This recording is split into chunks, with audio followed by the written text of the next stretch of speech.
para você que nos acompanha em mais um episódio do Abstract e hoje nós temos aqui uma participação internacional.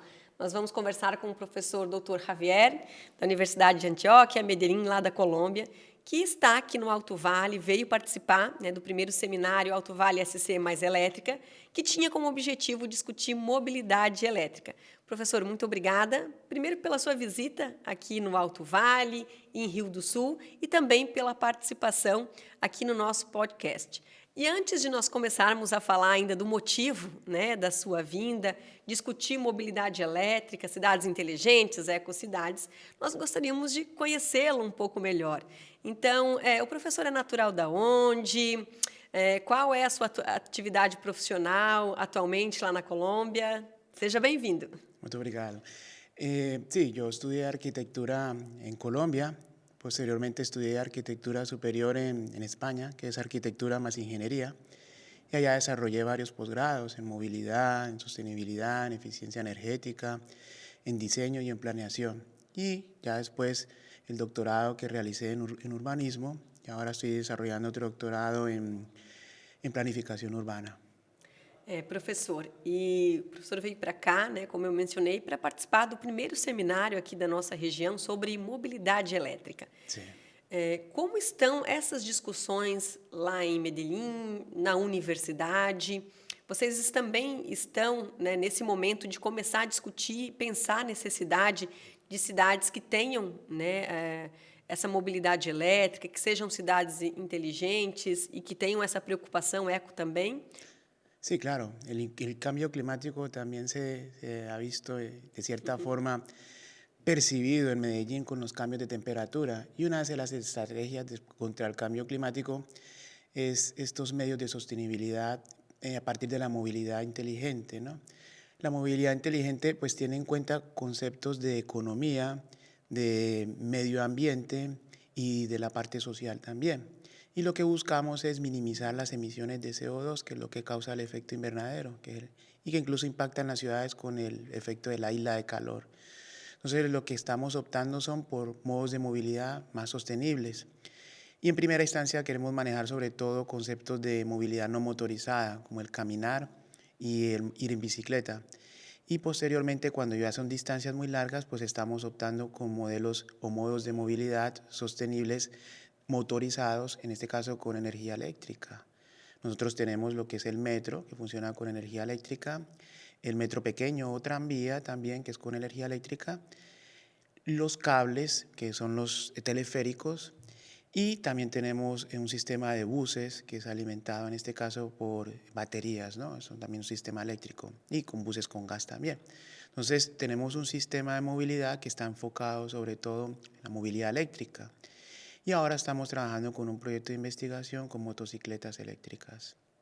Pelo que o professor comenta, então, vocês estão fazendo essa discussão aí para mudar, e é toda uma cadeia produtiva, professor? Então, não é apenas um ramo da indústria, um setor que precisa mudar, São muitos setores, é uma cadeia toda, enfim, são profissionais que precisam estar envolvidos, é conhecimento acadêmico, conhecimento de mercado, e foi esse o case de vocês que o professor apresentou no seminário ontem, as discussões, as apresentações giraram em torno desse tema. Se o professor puder explicar um pouquinho para a gente, resumir como foi o seminário ontem, para quem de repente não pôde participar. Sí, el evento como tal fue interesante porque la intención es compartir experiencias que tienen pues diferentes ciudades. En este caso estamos transfiriendo unas experiencias que hemos tenido en Medellín para el caso de Río Sul, a ver hasta qué punto pues, se pueden aplicar esas experiencias. Y nosotros también tomar experiencias de Río Sul para aplicarlas en Medellín. En urbanismo, pues esto lo llamamos transferencia de experiencias.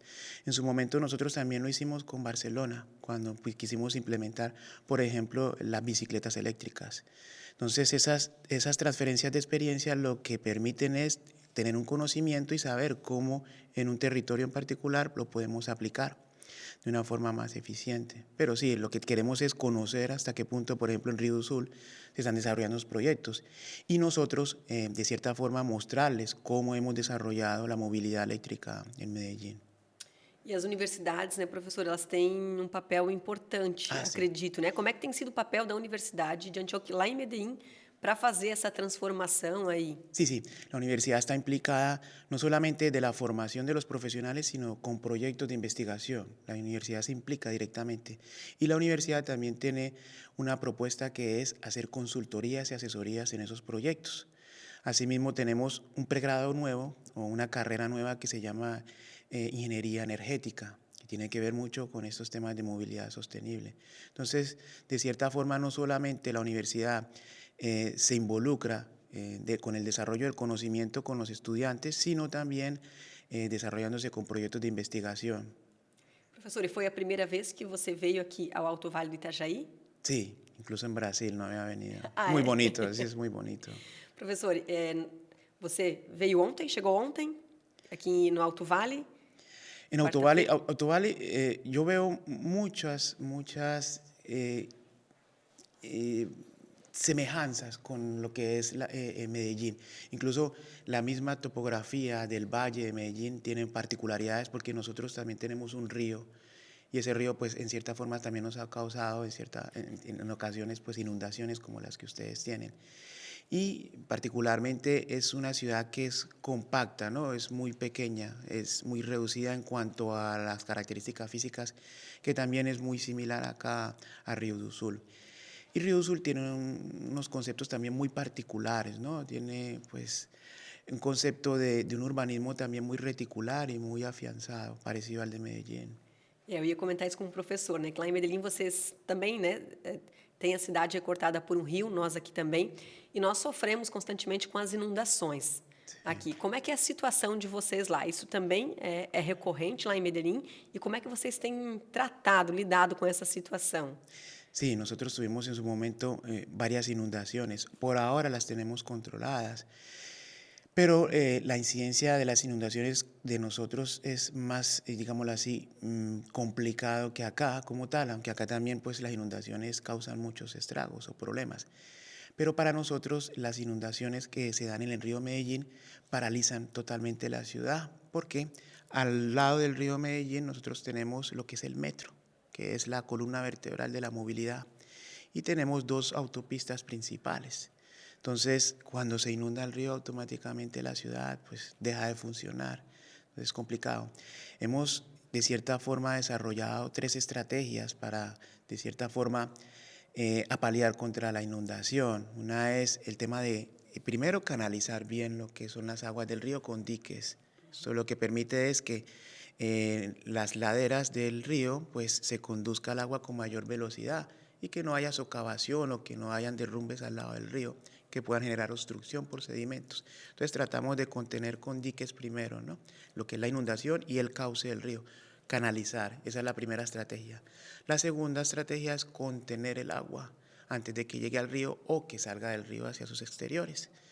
Eso lo hacemos con espacios públicos como por ejemplo canchas o plazoletas bajo nivel que nos permiten, como si fueran piscinas artificiales, contener el agua, bien sea cuando baje o cuando se salga del río. Entonces son elementos de contención. Y los otros elementos que estamos trabajando son las permeabilidades, zonas verdes o pavimentos permeables que permitan que el agua filtre. Porque el problema de las ciudades es que se impermeabiliza y esa agua por escorrentía va al río y aumenta su caudal y viene la inundación. Entonces estamos en estas 3 estrategias, pero nos han funcionado, sobre todo con soluciones basadas en la naturaleza también. Ver el tema, por ejemplo, de las superficies permeables y las zonas verdes. Y las zonas verdes son cruciales para las ciudades, no solamente por el tema de las inundaciones, sino porque también ayudan a controlar la humedad, lo que es el tema de las altas temperaturas, el tema paisajístico. Entonces son varios conceptos que la infraestructura verde tiene de bueno en la ciudad.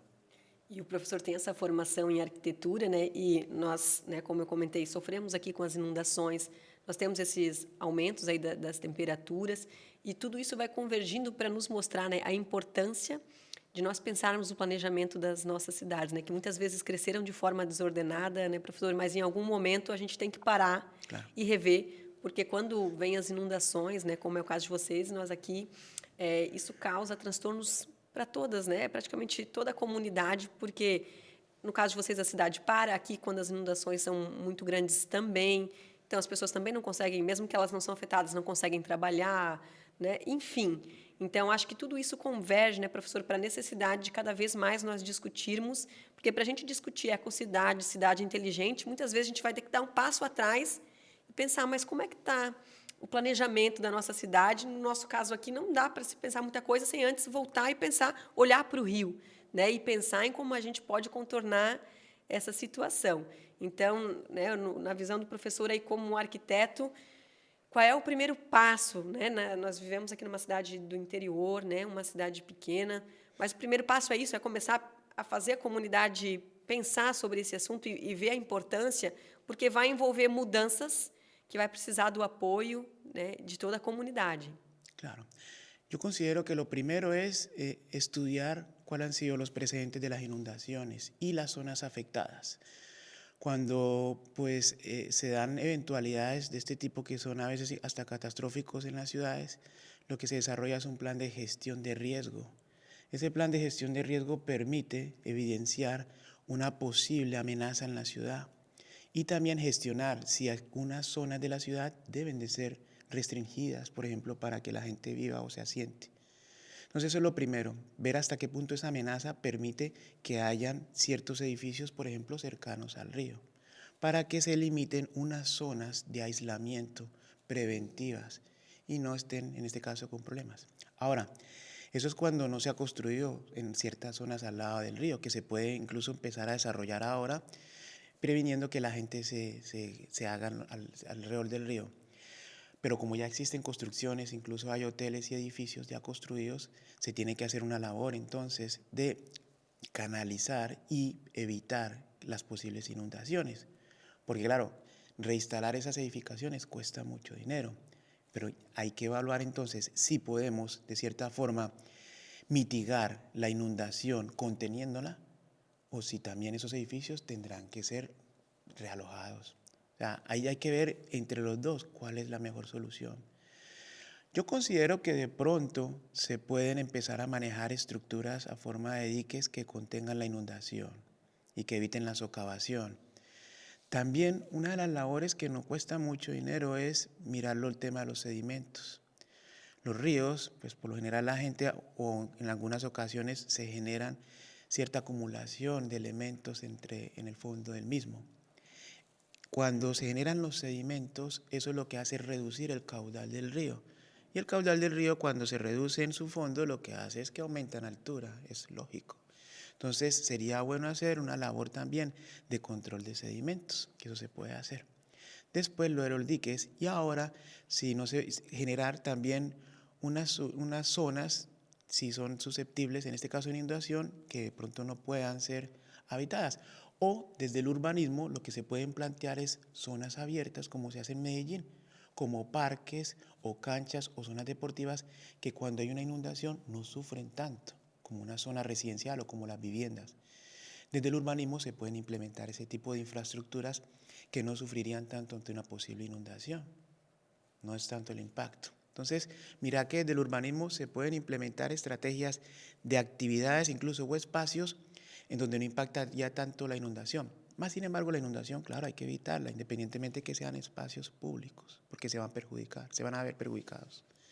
Entonces sería eso la filosofía. Primero, ver hasta qué punto con gestión del riesgo se pueden implementar planes de acción para que la gente no siga asentándose al lado del río.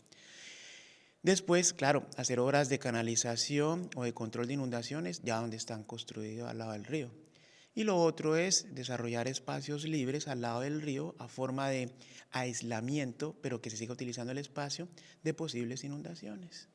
Lá em Medellín, como é que é essa relação, né, desses projetos, dessas discussões da universidade com a comunidade? Sim. A comunidade, ela é bem formada e compactua, né, com todas essas mudanças, entende essa necessidade de se pensar esse planejamento urbano? Sí, es crucial. Yo incluso lo comentaba anoche. Nosotros trabajamos con la comunidad desde la participación con 3 enfoques o con 3 líneas. Una es que la comunidad se involucre en los diseños, es decir, en los proyectos cuando se están desarrollando, teniéndole en cuenta pues sus apreciaciones y mostrándoles las propuestas que se desarrollen. Otra fase es cuando se esté desarrollando el proyecto, es decir, que se les permita a ellos, si se puede, que estén en la construcción.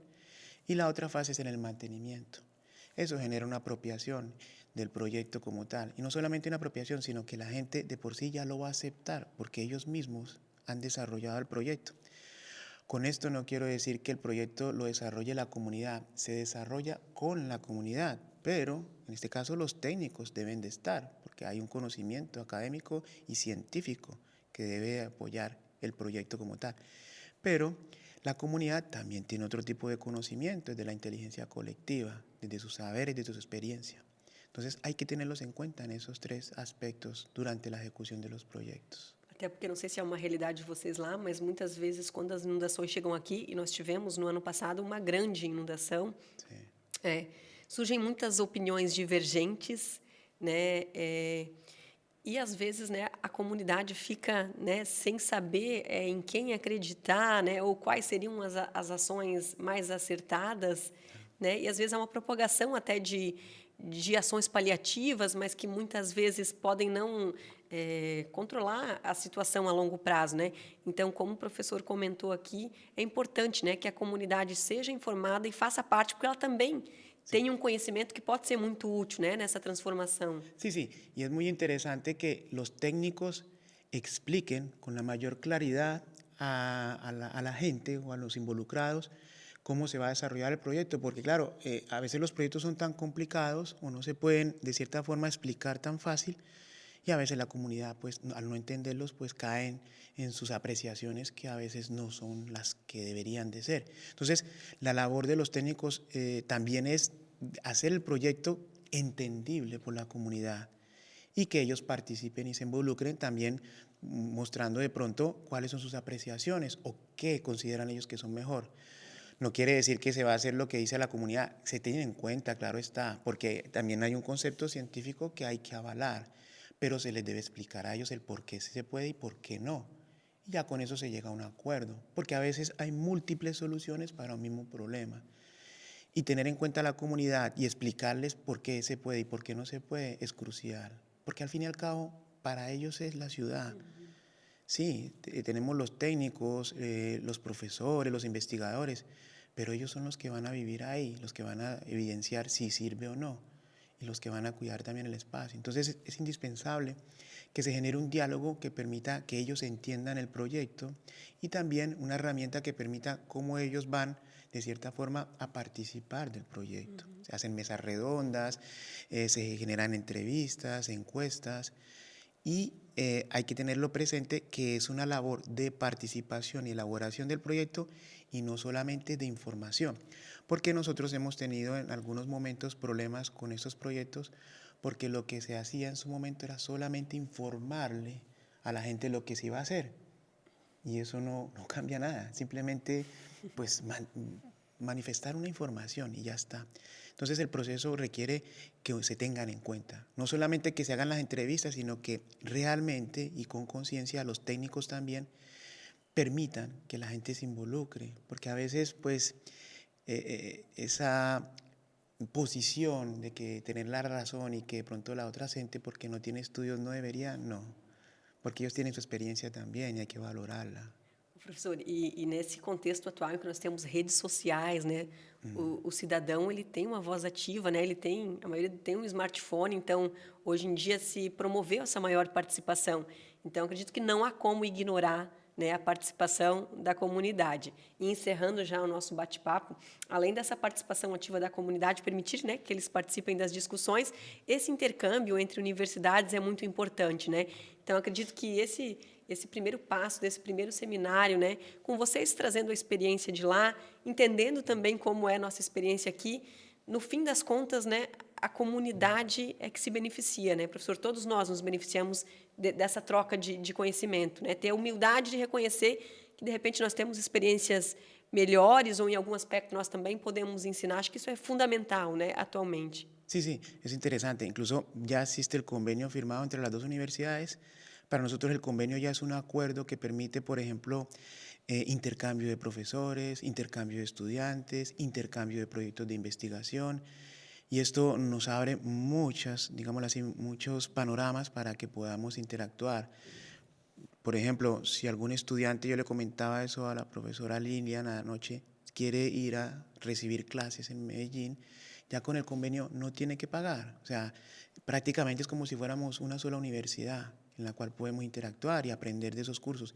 Igual si un estudiante, por ejemplo, de la Universidad de Antioquia quisiera venir acá a recibir clases, lo podría hacer también con el convenio. Entonces, son posibilidades que se abren para que los estudiantes también puedan aprovechar de pronto ciertos cursos o ciertas carreras que a ellos les parezca interesante o que los complementen acá. También docentes que quieran de pronto ir a dar un curso o ir a dar una charla o una ponencia. Y desde la investigación también podemos compartir, en este caso, pues experiencias o incluso desarrollar un proyecto de investigación. Entonces esos convenios son muy interesantes porque permiten que las universidades trabajen en conjunto, ¿no?